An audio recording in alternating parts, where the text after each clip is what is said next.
Okay, so um, I was actually struggling with video ideas, and then I just remembered I haven't made a video on this one really important skill that I somehow have never talked about on this channel before, but it's generally the one thing that I probably preach most when it comes to editing. And it's a skill that I know a lot of editors lack, and it's completely normal. Like this is like it took me like a year, maybe like a year and a half to start implementing this skill and start really understanding this, I guess, framework or this just sort of mentality. And it took me a while, and like I don't blame you guys for not understanding this, you know, this skill and trying to utilize it. But if you don't know what I'm talking about, and you're gonna hear me talk about this one a lot. It's called initiative. Initiative. Sorry, my spelling. And it just looks so weird and stickly. Let's just do like these, yeah. Initiative. So, if you don't know what initiative means, that looks very creepy. But like, initiative. Essentially, it's like, let me put myself here. Basically, it's like, it means when you do or complete a task on your own will, independently, without needing, like, without requiring somebody's supervision. Like, you don't need somebody to watch you do this. You don't need somebody to tell you to do this. Yet you do it on your own accord, and it was your idea, and you end up doing it, and you go outside of the books. Like, you go outside of your instructions, which will generally seem reckless, but in this case, initiative is when you do the right thing for the sake of benefiting, you know, whoever you're trying to serve here, whether that's yourself, whether that's, your client. Initiative. And this goes like, again, like I mentioned, it depends who you're trying to serve here, whether that's you or your client. So this will go in many different like parts of your career in editing. And I want to talk about the first part. So there are going to be a few that I might talk about here. I think like, so your editing style being one of them. And I know I talk about this a lot, but editing style is the most important part of editing. Workflow, this one's good, and I think this one can be sort of linked to just life, like just your general life outside of editing as well, which I kind of want to delve into a bit. Branding, yes, branding, that's the one. Branding as well, because there's something I really want to talk about here. So, I'm going to start with editing style. So, the one thing I see most, and I'm sure you guys see it a lot, is editors posting their work, but then they will have this issue where their work will look so similar to somebody else's. Like, very similar. And I want to talk about this for a bit because it's impacting you in so many ways that you guys aren't really aware of. And editing style, having your own editing style, and implementing this sort of mentality of having an initiative with your style is very important. So again, how can we do something on our own accord, to benefit us in terms of our editing style? So I want to talk about, like, first of all, why we're so impressed by editing styles in the first place. Like, why? Okay? Like, we generally as humans don't ask the question why often enough, I think. Every time somebody says something, we just go along with it, and we'll ask everything but why. Why this? Why that? Sometimes it's rude. Sometimes we just generally don't do it because we learned that younger, when we're a kid, when we ask our parents why this, why that, because we're curious about everything, they just say, they just dismiss it. They say like, oh, stop asking questions, or it's like none of your business, or like, oh, this doesn't concern you, or it's fine, and they'll tell you some bullshit to, like, stop you asking why. So generally we learn not to ask the question why. And I want to ask, like, why are editing styles so popular? Like, when you see a unique edit on Twitter, why are you so impressed? You know, why does this person edit like this? Nobody asks why. And instead, when somebody sees an attractive style, they'll just go and do it. They'll just go and do without asking the why, okay? And here's the thing, if you saw a style that was new, if everybody on Twitter, every editor, I mean, like in the space, saw this editor, like maybe he's not very well known, he posts something impressive and it goes crazy and everyone's like, oh my god, this is incredible. You know? Maybe somebody will copy him and then another one and then another one. And then people will just see the success of this one guy doing something unique and assume that the same thing will happen to them. Believe me, I still have this sort of mistake to this day. Like, not in terms of editing, but other things in life where I don't ask why before I do something. I never, take the stance, and I never take the sort of, action of asking why did they do this and why did it work for them, you know? And it's the same with editors. Like, you guys don't ask enough, why is this successful? Why did this person get so much attention from this one Twitter post or edit? Or why did he, like, why is he working with certain clients and I'm not? Okay? If the reason why we see new posts and like new styles and we get so like bedazzled by it, the reason why we get so like impressed and stuff is because we see something new for once. Like, let's be real, all of our timelines are very similar. We see the same guys doing the same, like, the before and after posts. We see the same stuff over and over again and it's just so boring, same stuff. Okay, where you'll see an edit and it's just like another gradient with the anime lines, and then it'll be some like text maybe or like a character animation, and it'll be the same edit, and then nobody will like question it. Okay, nobody will ask why this worked for the original editors in the first place. Like, this style has been going on for about 4 years now, 3 years, like longer than like most of you guys have even been editing in the first place. Same with this. Why did this work in the first place, and why is it not working for me now? Nobody's asking the why. People are just assuming that at some point it will work. Somebody posts like a new style, and nobody bothers to ask why. Everybody just does it. Everybody just seems to copy and follow. Like sheep. Nobody bothers to ask the why. Why did this work for this person? Because it's new.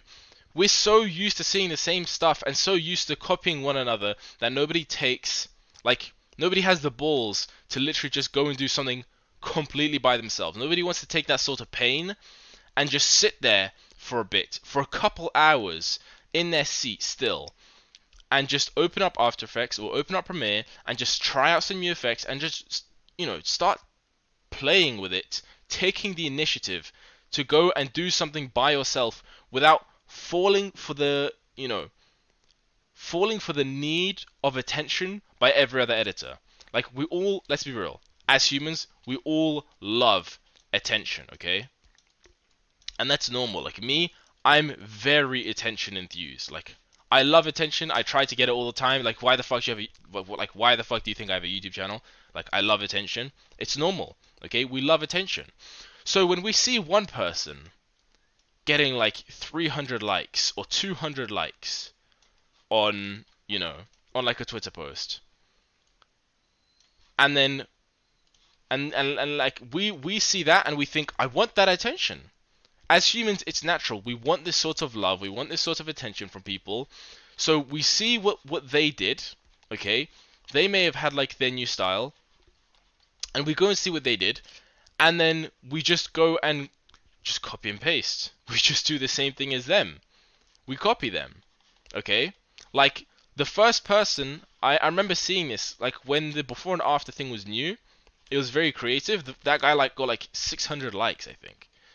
And then somebody copied him and got like 200 or 300 or 400. And then somebody copied him, and then copied him, and then copied him, and then copied him. And now people who post this get like 4 likes and wonder, why the hell am I not getting like this original 600 likes. Okay, this is, let's say, the timeline from beginning to end. Okay, like if you post this sort of before and after format now, you're not going to get the same attention and the same reception as the first guy did, because it's overdone. Nobody's taken that sort of initiative to do, okay, what if there's like a different sort of format that I can do here?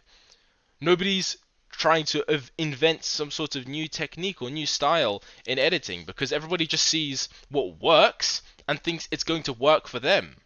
They just assume. We all have this sort of arrogance of just assuming things will work. Like this. Like we why are we doing this and not doing this? Like again, it's very easy to make this mistake. This isn't like an editor thing. This is just like a human thing. Like I still do this. Like I did this a few months back when I released the pack. Like I never really asked why, like enough whys for the people. I just assumed that editing packs have to be binary. Like this is how they're supposed to work. This is how they're supposed to do things. I didn't ask enough whys. I just did, and I didn't get the same results. I didn't get the same reception as I thought I would get. Okay. Same with you. Like you're probably posting these, not getting this reception, but instead getting this, and you're thinking like, what did I do wrong? But in the first place, you never asked like, why the hell did this work in the first place? Well, the reason why it worked was because it was new. It was fun. That's why it works. Okay? The why to successful posts is something new and innovative. Innovative. Okay? People like seeing new stuff because we're so bored of seeing the same stuff over and over again on our timelines. So when we see this, we want that sort of attention. I spelled attention wrong, didn't I? No. Yeah. We want this sort of attention. And then we'll go and copy and paste. We'll do the same thing over and over again, and then we won't get that sort of reception. And then we'll start asking the whys. We never ask the whys in the first place. We'll go and ask like, okay, why did I go so wrong? Because you're not doing anything new or innovative. Okay? You didn't ask enough whys in the first place. You didn't go out of your way to develop some initiative.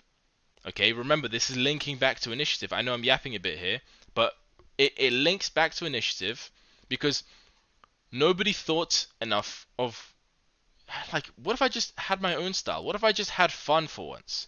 Like people forget editing is a creative process. Like this pisses me off so much because like people forget that editing, like when you see people who are talking about like editing or video editing or like Photoshop, graphic design, people will say like, oh, fellow creative, like you're a creative, I see. Not you are creative, but you are a creative, a fellow creative. And then we just go and like rock and roll with this term, and we go like, oh yeah, cool, I'm a creative. Really? Are you? Do you deserve the title of being called creative?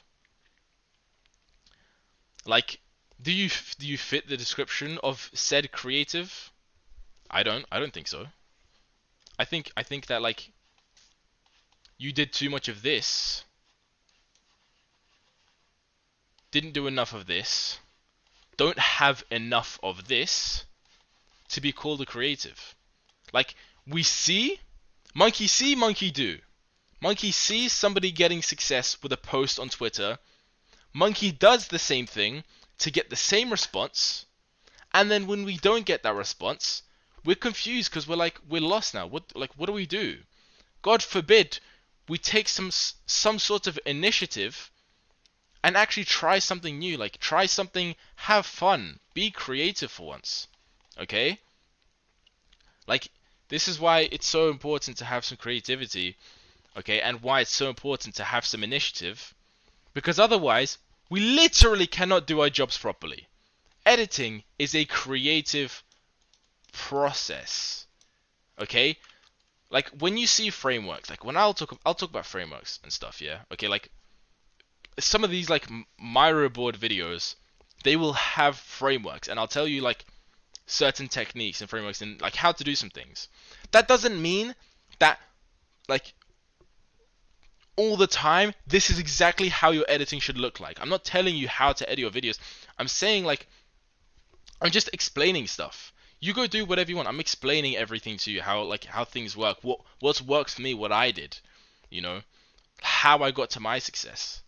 All right?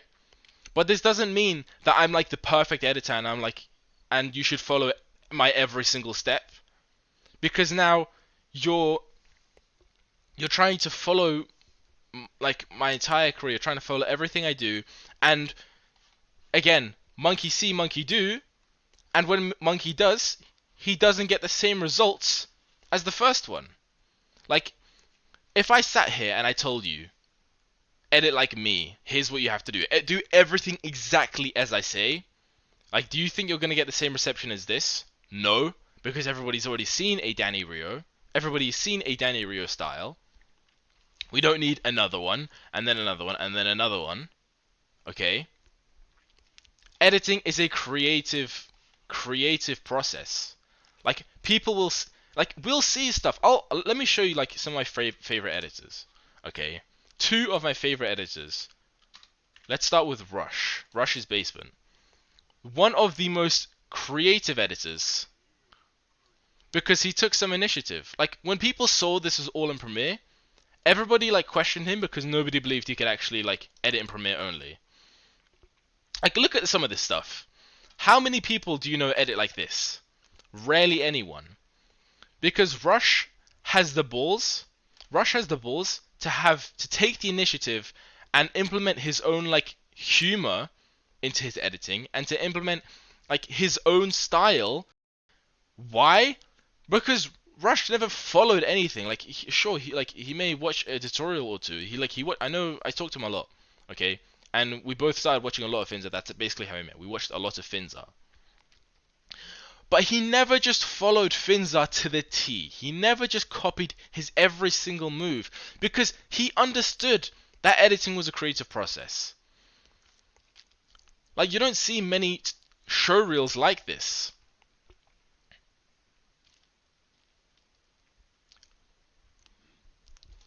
Okay? It's a creative process, and he understood that, and then he got this sort of reception. So when you see like when you see like editors try to copy this, you know, like I said earlier, monkey see, monkey do. Monkey doesn't get the same reception because they're like, "Oh, we've seen that." And the reason why we're impressed by that is because we've never seen it before. If I showed you fire, if I lit like a match and I showed you fire, you'd say, "Yeah, that's fire." So fucking what? Okay, cool. Like, thank you, Danny. We know what fire is. If I showed it to a caveman, if I showed a caveman fire, his mind would be blown. He would think I'm God. Like, like, I'm not God. He would think that I am God. He thinks I have this power to create fire out of nowhere. But we understand it because it's science. We've seen this before. We've seen fire before. If I showed it to him, it would be insane. Okay? This is like fire to a caveman because they've never seen it before. Therefore, they're that impressed with this sort of ability. Okay?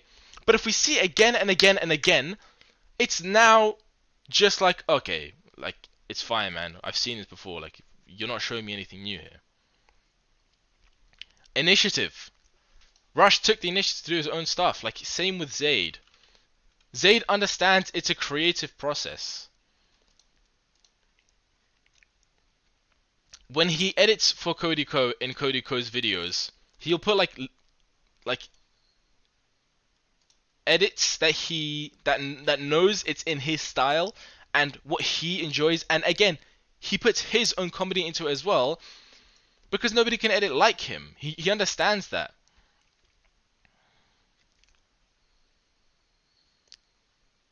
Like, he's very impressive editor, very impressive editor. But if he told everybody exactly how to edit like him, and he gave everybody a step by step, and if it wasn't like based on him, if it was based by like a certain framework, and he told you exactly how to do it, and that you had to edit exactly like this, you would be so drawn to editing like Zaid because, you know, you see the super shiny style that you want to edit, like, and you see this reception, you see he gets 1,000 likes on a short reel, and you want to have that sort of reception. So you'll throw out any form of initiative you ever have and go and edit like Zaid. Like, let's like be honest with yourself. Ask yourself this question: is my editing similar to somebody else's? Like, if I showed this edit, if I showed 3 edits, one of them was mine, and then the other 2 were like somebody else's, or like 2 other editors, and I showed it to like a friend or a random editor, would they be able to distinguish which one is mine? Like, easily, like that? If no, if the answer is no, then you know that you're just seeing what originally worked and thinking that you're gonna get the same reception, and you're just doing it again. Okay? Is your style monkey see, monkey do? Be honest with yourself. These are the very questions I ask myself. And to be honest, like, some people still may confuse my style with other people's. Okay? Like, that's normal. Like, not that I know of, because generally I just try to do whatever I can for myself. But I would understand if somebody saw my style and thought of it as somebody else's. But so far, nobody has tried to like replicate my work. Like, nobody's tried to replicate my work because it's not like this. There's no like theme to it. There's no steps to it. It's not monkey see, monkey do, because they don't know what to see. And again, I'm not getting that sort of reception quite like the other editors are. Okay, but that's fine. And I'm fine with that, because my editing and my posts were not tailored to editors. My posts were tailored to creators who wanted to hire me. Okay? So I don't get this sort of reception, and then people don't try to copy me. But if they did, they wouldn't even be getting like 173 or like 100 likes or something. They'd get like jack shit again. Okay? This is why, like, I will show you frameworks. I'll show you like things that work. Things like I'll explain things to you, like psychology in viewership and stuff like that, and like how to provide like client, like, you know, value to your clients, and I'll show you how to get yourself towards getting an editing style. But I'm not exactly going to tell you how you will get your own editing style, because like I can't see into the future, and B, it's a creative process. I can imagine it's like riding a bike. I can take the training wheels off and I can push you and I can run with you, so you keep balance. But at some point I have to stay behind and you have to start cycling for yourself. I can't literally spin the wheels for you. That's something you have to do by yourself, because it's like a solo process. It's a creative process. Okay? And if I told you how to edit in an exact style, that would be evil. That would be wrong, because I would make a promise saying like, oh, this is exactly how it's gonna work. Like, edit like me, and then you'll get this exact thing. You'll get this exact, result. But you're not, because everybody's seen this result before. Everybody's seen this style before. We don't need another one. So you're gonna get this. We don't need another Danny reboot. We already have Danny. We don't need a Danny reboot. Okay? I'm not going to tell you exactly how to do these things. It's the skill of initiative that you need to start developing and start thinking for yourself, so you can now start achieving your own style, so that you can be somebody, like, you can be an innovator. Once you start innovating your own style, you will no longer be here like little Timmy, who's copying somebody, this person, who then copied this person, who copied like the originator. You are going to be the originator. You are going to be the innovator. You're going to be the number one. People are going to see something that they've never seen before, because again, nobody can think like you except you. Okay? It's your creative style, it's your creative process, it's everything that you've learnt and that you've implemented by yourself. Okay? Because you didn't go on Twitter and then copy whoever you saw. Okay? Because you asked, why did that work? Will that work for me? No. Why would it not work for me? Because everybody's seen it. Creators, clients, they've seen this before. If they wanted to hire somebody in this style, they would hire that person. Sure, I could I could try and take on the style myself, but you're just making it harder for yourself because you're creating attention around this style that now everybody wants to replicate. And once everybody replicates, it's this big cesspool of editors that just want to edit in its own style and compete for clients for like $20 to $50. Like, everybody's just going to drop their prices until they get hired. Like, this is like the Emengadi style, you know? This is like that sort of finance style that everybody sees, that we don't need to see.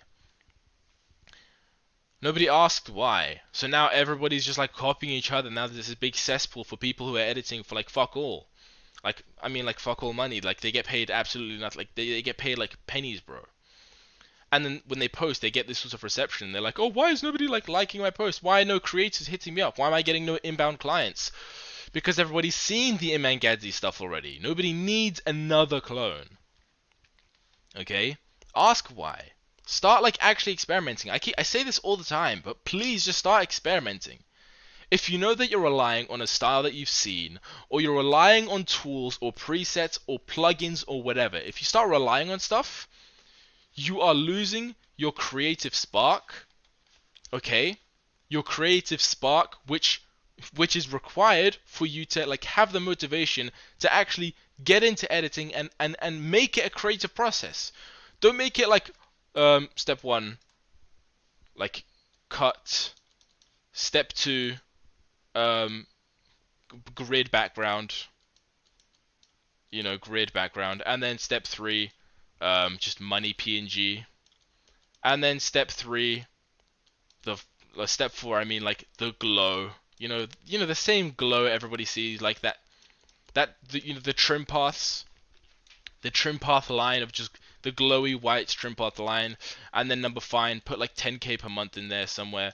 Okay, now we've edited like everybody else. Cool. There's no steps to this stuff. Remember, have fun with it.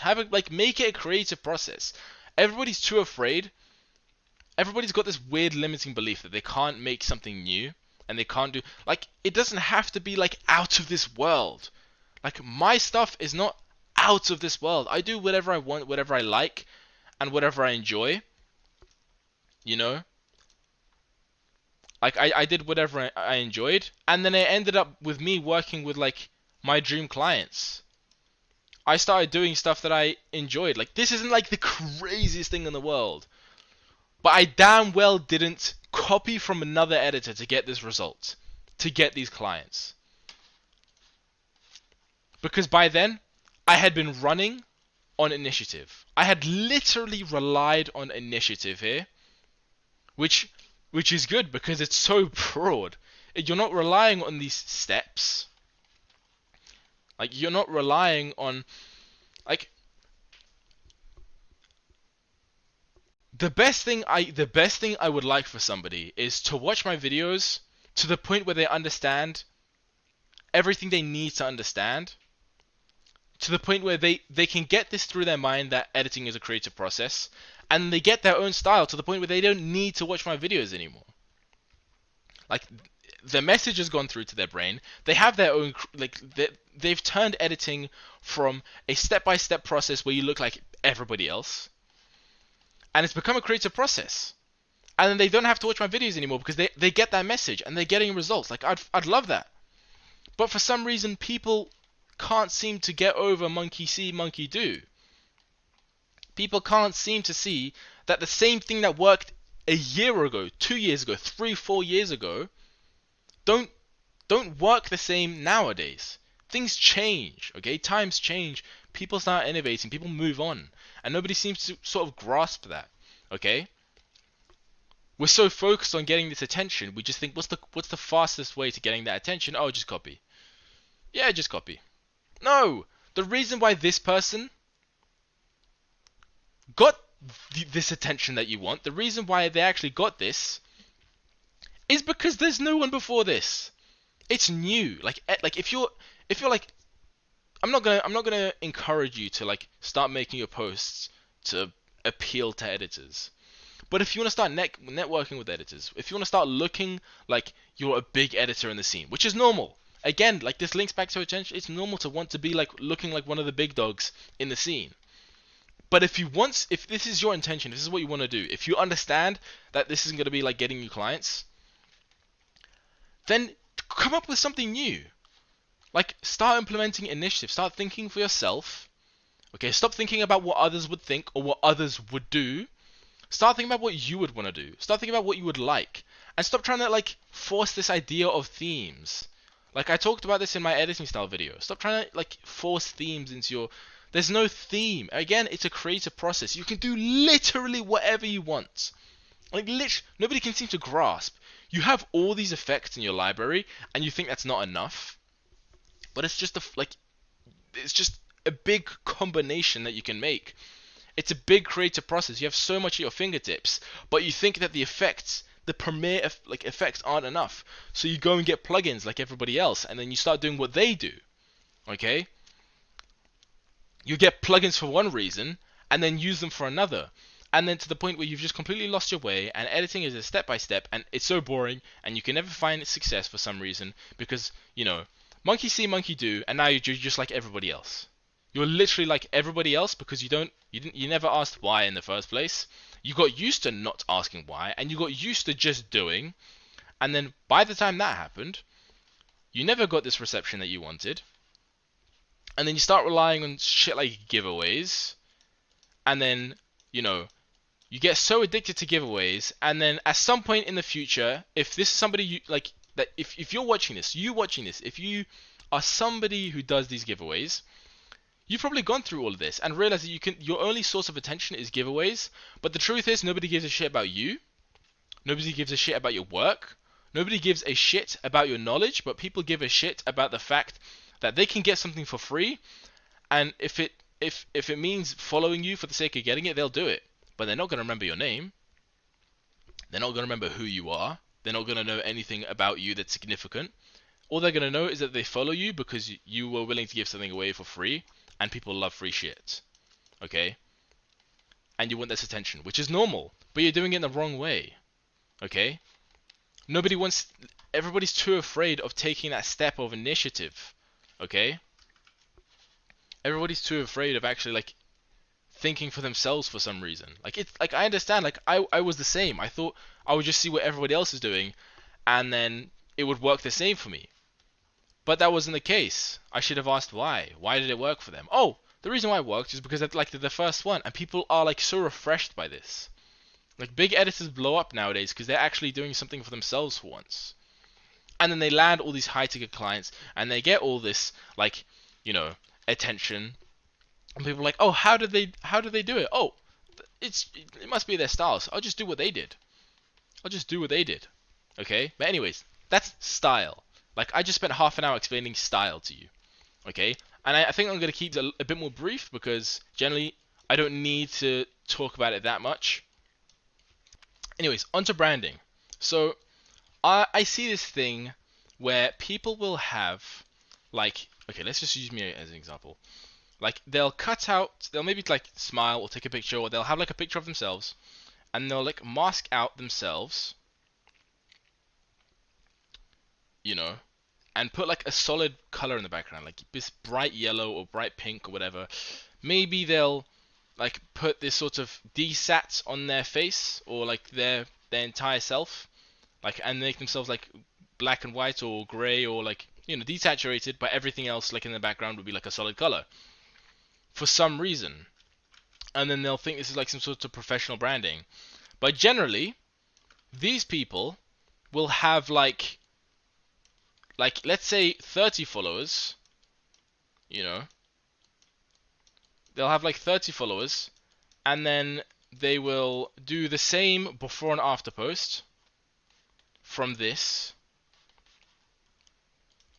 before and after, and then they'll edit in the same finance style, and they'll charge like $30 over like per week or something. Okay? Now, and then people will assume this is like professional branding or whatever. And then monkey see, monkey do. Except in this instance, there's just no success in their, like, no offense, like, this is not me trying to like call you out or anything, but this is just generally like what I'm seeing. People will see this trend of colored backgrounds with like themselves cropped out, whatever, and then they'll think this works for them. And then when it doesn't, they'll wonder why. Okay? Now remember, people will have this and it won't perform. Like, let me just turn this to yellow so we can understand that this is like a colored background. This is supposed to be like a colored background. Okay? Now, there's something that I read from this book. I'm not gonna show it because like it's not like that I'm gatekeeper. All right, I'll show it. I'll show it. This book that my uncle gave me is called Blink: The Power of Thinking Without Thinking by Malcolm Gladwell, a very famous and respected author. I love his books, but it's not a book that you have to read. I'm not telling you to read it. I'm not telling you to read it and you'll get better at editing, because like I think I understand that it's not, like, some books just aren't available all over the world, okay? Like there might be countries where you can't get this book. And also I understand that like a lot of editors are very young, so they still might have like they might be used to like the digital world, and books are very new to them. So it's going to take you ages to finish a book. And then by the time you finish this book, you're going to think, well, I don't feel like I've improved at all from this book. Like, I'm not gonna feed you like some random bullshit saying, I learned one story in this book, so you should read all these pages become a better editor. But let me tell you, there were editors before me who didn't read books and found success, and they're probably more successful than me now, and they never had to read a book. Okay, so I'm not gonna tell you to go read this book, because the truth is, it's not gonna help you with editing. The only reason why I read this was because out of pure, like, just pure pleasure. Like, I just enjoyed reading it, and I love reading Malcolm Gladwell's books, and that's why.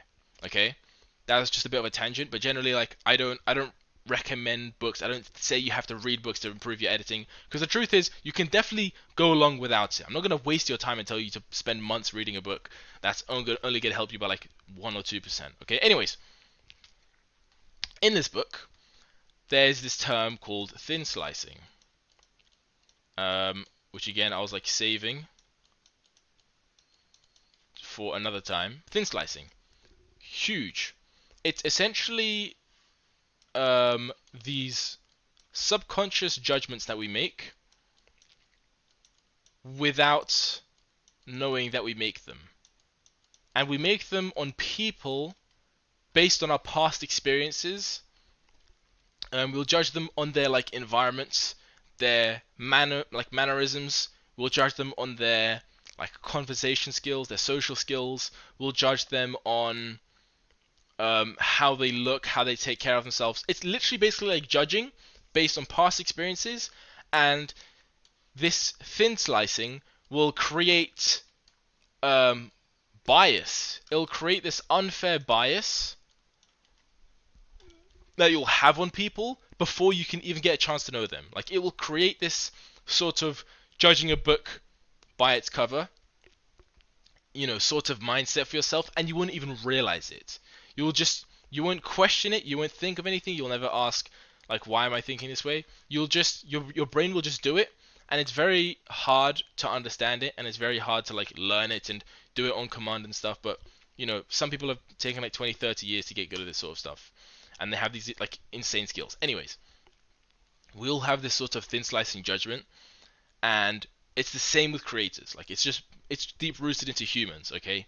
So creators and clients, well, they're the same thing, but like, I'll just say clients will, they will have this same sort of thin slicing judgment at the back of their head that they will never understand or know about, but it's going to be in charge of their decision making for when they're hiring editors, and they are going to make thin sliced judgments on you.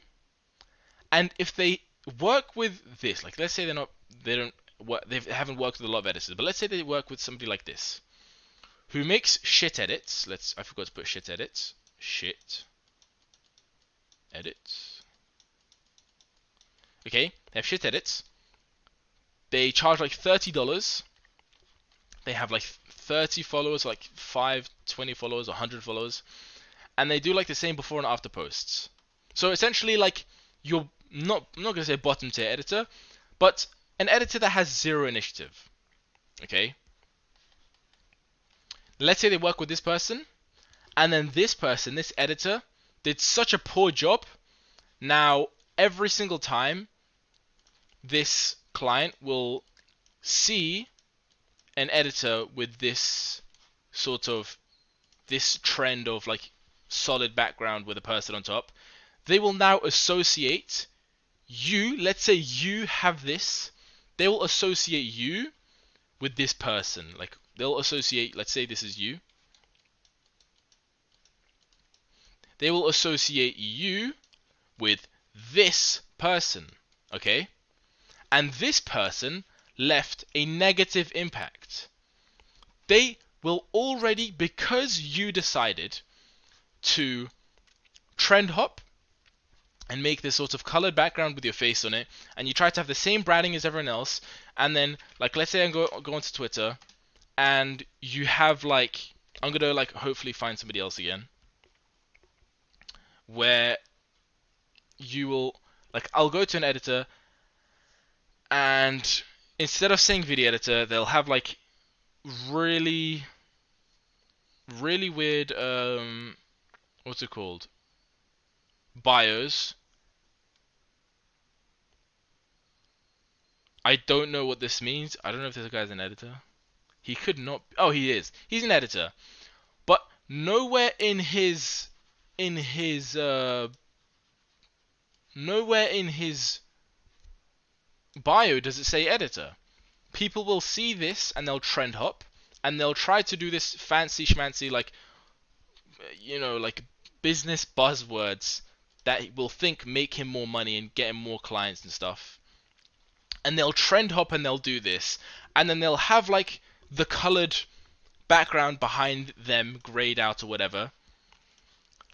They'll trend hop, and then every single time a creator works with somebody just like that, and they get like a negative, let's be real, they're gonna get a negative, what's it called? A negative experience, a negative impact with them, because people that they have positive like experiences with, they have branding that took initiative to achieve. Like, they'll do whatever they want because they have initiative, they understand that. But because you don't, and you do not take advantage of your initiative enough, you go and copy everybody else, and then everybody else, like these low tier editors, will leave poor and like negative experiences with the clients. Clients will think badly of them, and because your branding looks very similar to this person's, they're going to have negative thought of you. So, even if you do get hired, they'll have low expectations of you, and they won't be willing to pay more than like $30 or $20 because of it. Okay? This might even go down as well. Okay? This might even go down as well because they might have done so poorly on $30 that the client is thinking, this is not even worth $30. So I'm going to pay this guy, you, $20 purely because this guy performed poorly. Like, do you know how unfair that is? Like, this isn't decisions that they're making consciously. This is like this sort of thin slicing process that goes through all of our minds and creates this bias, this negative bias towards us, or let's say you, okay? Purely because like they've had a poor experience with somebody that has similar branding to us. Based on our, like, just judging by our branding and their past experiences, bad equals this guy's going to be bad. Okay? Thin slicing is not your client's fault, not your fault. This is just generally like a subconscious process that goes in the back of our brains that we don't realize. And when they work with somebody else, again, this doesn't just go with branding. Past experience, if somebody does before and after posts, if somebody has like the same Iman Gadzhi style, or even like, it doesn't have to be like just Iman Gadzhi, like anybody, again, remember, ask yourself these questions. Does my style look like somebody else's? And if yes, well then you're screwed, and you should probably like sort that out. But if yes, then it should be a wake up call for you to start changing that up. Start thinking for yourself. Start developing some initiative, so that you don't have to face this or this, and so you can start like having better experiences with the clients. Like you will already like. Can you imagine how crazy that is? Like because you don't have any initiative, or because you refuse to have initiative because you're so focused on getting attention, and because you're so focused on getting these Twitter likes from these editors, that you just wanna see what everybody else does. You know, like this and like this and like this. That you do like everybody what everybody else does, and because they leave a negative experience with clients, you are now left at a automatic disadvantage. And that's if you get hired by them. If somebody else does have initiative, if somebody has the leverage of having whatever they want, like whatever they want as their profile picture, because they have like initiative and they've learned like how professionalism works, and they think for themselves, and they've gone through this like 100 times already, but you are still trend hopping, and you are still trying to be this sort of like copy and paste of everybody else. So you have the colored backgrounds. The client has like bad experience with people who have this sort of branding, remember? So now because you trend top, you're at an automatic disadvantage. And now they're more likely to hire this person because they have initiative, they have their own style, they have their own branding. Everything they do is by them like on their own control, on their own decisions. So they're not only more likely to give better results to the clients, but they're more likely to get picked by the clients in the first place. So you now have like again automatic disadvantage of not even getting past the first stage, and that is getting hired by the clients. Like you guys don't realize, but like you are seriously like shooting yourselves in the foot, kicking your own ass because you're lacking initiative. Like the most important skill there is in editing. Like I'm gonna say it. I think it's the most important skill there is in editing, because there's so much perception with it, and there's so much development that comes with it. You know, like I said, with like making your own, with the whole creative process, own branding, own style, own everything. Okay, so much development that comes with it. Like for me, again with life, the last part that I'm going to talk about, um, in life, I went through like I was pretty lost by the time I was like 16. So in 16, I was like, I went to the sixth form, which is like, uh, it's like 16, 17 years old in the UK, but it's like high school senior or whatever, like the year that you leave before college, like you're the top of high school or whatever. I was like 16 years old, and I was pretty lost because I was like doing editing, but it wasn't really going the best for me. I was like making like between 5 to 50, maybe $100 at the maximum before I turned 17. So this was like I was pretty lost. I didn't know what I want to do, and that's normal. Like as teenagers, you're gonna be very lost in life. You can have a lot of questions that go unanswered, and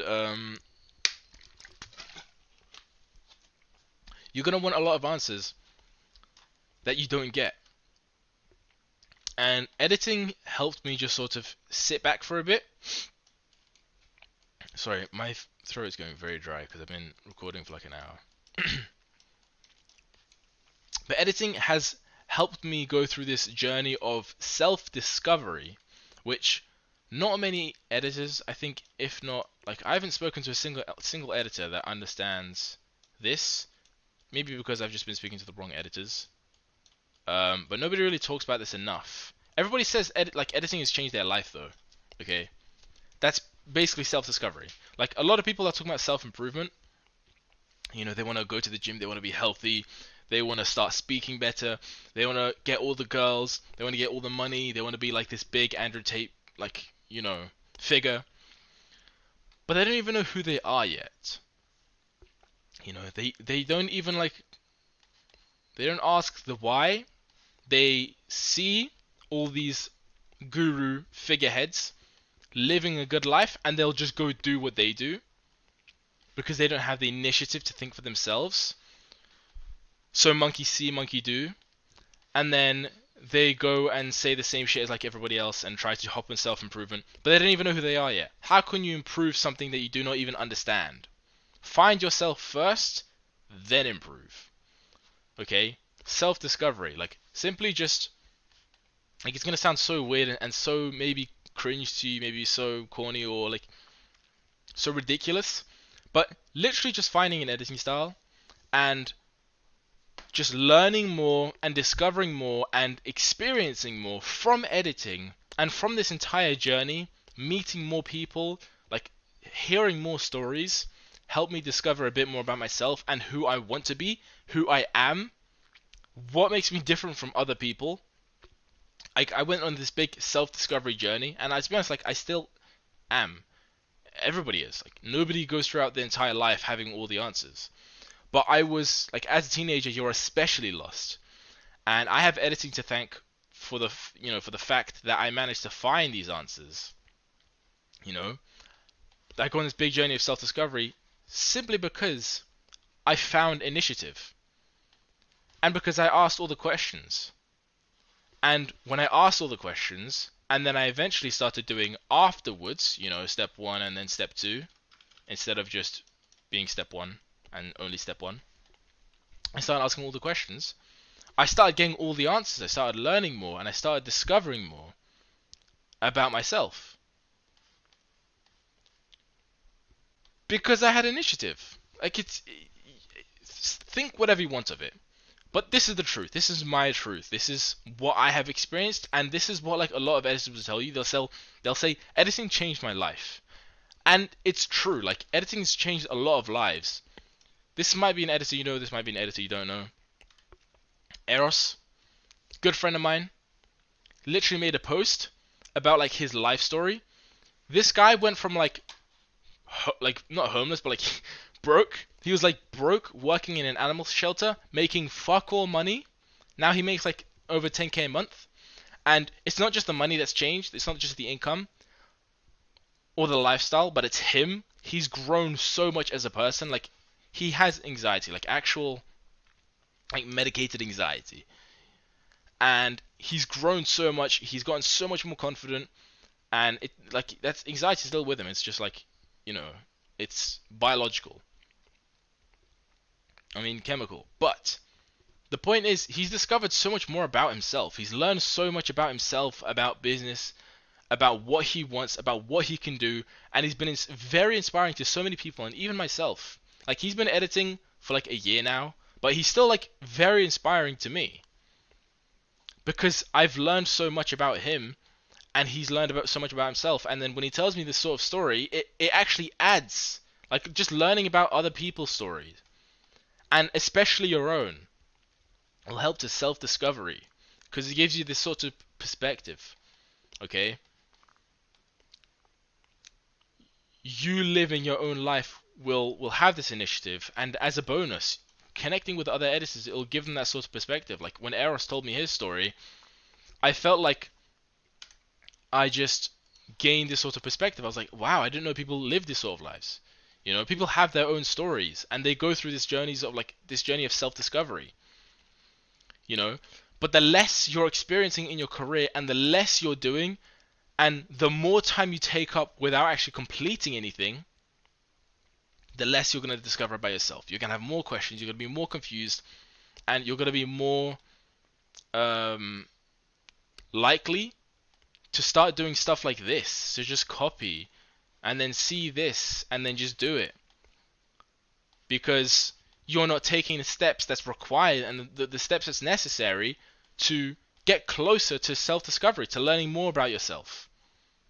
This will not get you anywhere. This will not make you unique. This will not make you learn about yourself. This will, like, having the initiative to go and do stuff by yourself and learn what you like to do, like, have more in your story, have better clients. All of this is because of initiative, because you have the balls to go and do something by yourself to benefit you and to learn more. Okay? and then you won't reach this sort of like feeling where you feel like you know yourself a lot better, and you'll feel so much better about yourself. But because instead of like going like having the balls to step forward and just try and find yourself, try and find yourself through like this sort of self discovery, and try to find your own editing style, your own story, your own everything. And by doing everything else that you're not supposed to do, you will forever feel lost. Even if this works out for you, you'll think, I don't know, it just works, I guess. Like, I guess this just works. But you'll never be able to innovate. Okay? Like, let's say in this weird world where you do what everybody else does. Okay, your editing's not even that crazy, you're just like everybody else. But you still get this sort of attention. So you keep doing it and doing it and doing it and doing it. But you've not learned anything. You've just done what everyone else did.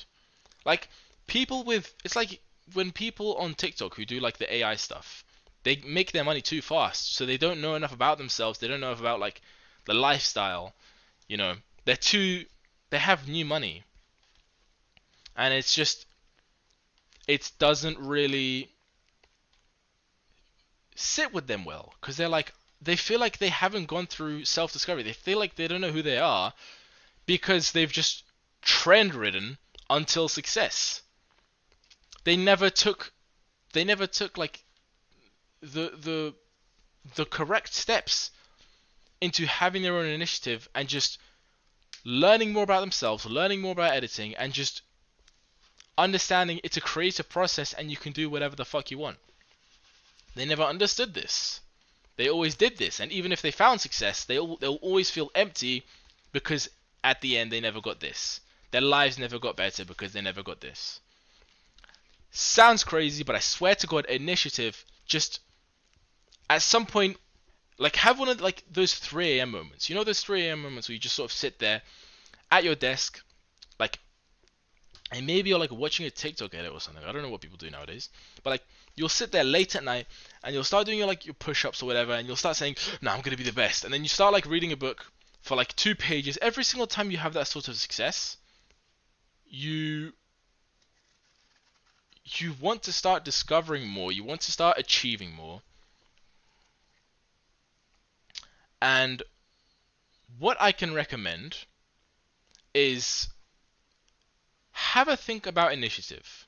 Like instead of doing like the stuff that you usually do, have a think about initiative. Like what can I do by myself? Like how about I start taking the risk of just fucking having fun? Like, oh, God forbid I have some fun on Premiere or After Effects and just learn stuff. Like take this long period of just learning more more about your software. Just learn more. Okay? Don't just monkey see monkey do until success, because even if you do somehow reach success, you're going to feel empty and you're not going to have this feeling of self-discovery. Like the next time you have these sort of emotional moments and you're at your like when you have these sort of emotional highs, like late at night, as we tend to have, like think about initiative. Think about what can I do for myself that I like can I stop, you know, doing what everybody else does? Like let me explain before I end this video. I'm going to talk about one more thing, and it's going to be very quick. It's a synopsis of a film I'm sure you may or may not have heard of, called The Lego Movie. Okay, let me land. Hear me out. Lego Movie. Now, if you don't know what it is, if you don't know what the Lego Movie is, if you know what like the general synopsis or the general description of it is, we have this main character called Emmett.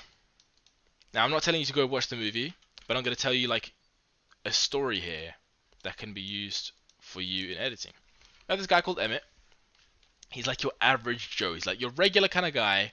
He's a construction worker. Let me like search it. Emmett Lego story. Oh, Lego movie, I mean. Like this is him. Just your regular average basic guy, regular cut, just regular smile. Everything about him is so very normal.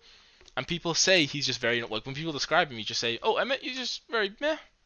Like he's cool. He's like, I guess he's cool. He's meh. And this whole time he thought he was like special. He thought people liked him and stuff. for like, how special and different he is. But the truth is, he was never like that. He was always very meh.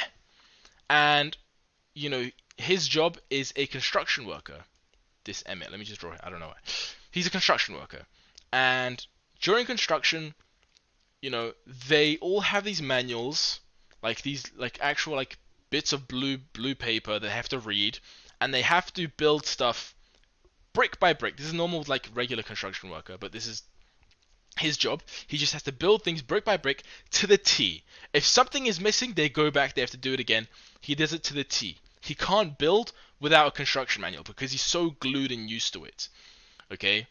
Does this remind you of something? Does this remind you of something? Huh? He's just he can't build stuff without this instruction manual. He needs to be told what to do. He needs to follow these steps. Fucking like, are we getting somewhere? Is this reminding you of something? He has to follow these steps on this instruction manual. Otherwise he can't do the job. And he's very lost. He obviously doesn't know himself a lot because he's just very meh. He follows what everybody in society and everybody is telling him what he's supposed to like, what he's supposed to enjoy, what he's supposed to do, what his hobbies are supposed to do. He does the same thing every day, wears the same clothes, has the same routine, drinks the same coffee, like has the same 9 to 5, eats the same thing every day, watches the same thing every day. Like he does the same thing. Like you get the idea. I'm gonna talk a bit slower. You get the idea. But then all of a sudden, Emmett has this break-in pattern where he sees this girl that he likes, that he thinks is very pretty, and he goes to follow her, and she goes through this like weird dimension, I think, or warped tunnel or whatever, and he gets stuck to like this, I don't know, this weird red brick on his back, like this weird red brick. And then all of a sudden, like, he's learning about these different people who aren't like him, these people who are like, they dress in like these wacky colors. Like somebody will have like dress in full rainbows. Some people would dress in like all black. Some people will like be themselves, like cowboys. You'll learn about all these different people and how they're so natural themselves. They know what they like, and he's not used to this. All right, Emmett's not used to this.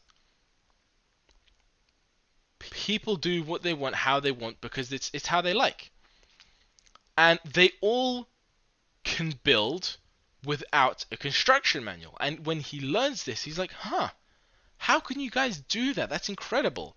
They can take things apart like brick by brick and create something new as however they like. Okay?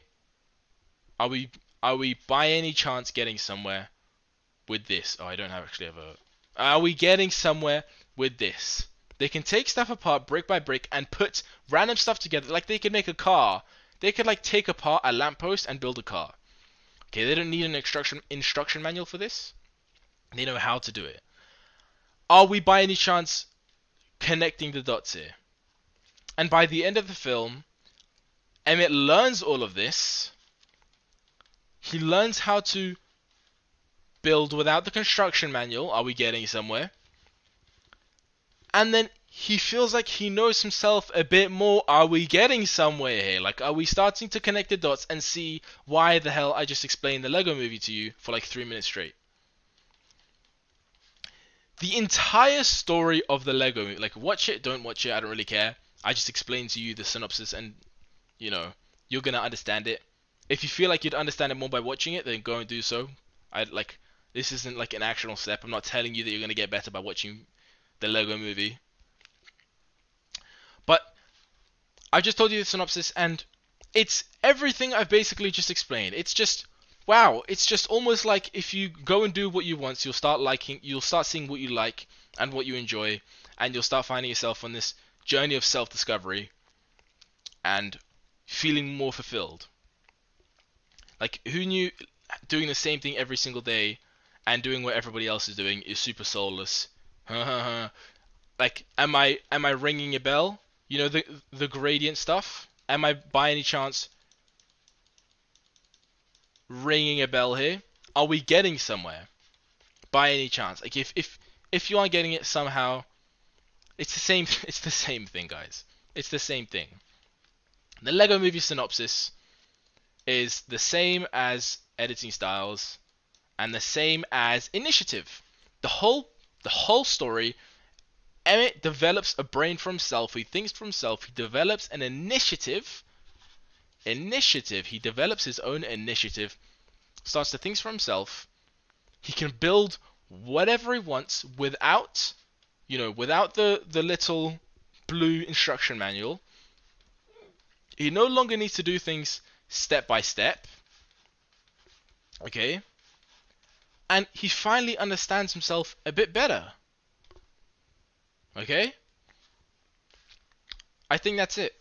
I think that's like everything I wanted to explain. I basically just wanted to talk about like initiative and why it's been so helpful, because it's generally like the second I started doing this, not only have I been getting more results, not only have I been starting to feel like I've been developing my own style, I started to like understand my life a bit more. I started to identify myself as an editor. I started to identify myself with my editing style. I started to live a happier and more content life, asking less questions, being less stressed, started making more money because of the editing style. And generally, like, I felt a lot more comfortable with my life the second I started asking why as my first step rather than doing what everybody else does. Welcome to Initiative. Thank you. I love you all. Good luck on your next project. Good luck on your careers, journeys, whatever. And yeah, I hope you learned something. Bye bye.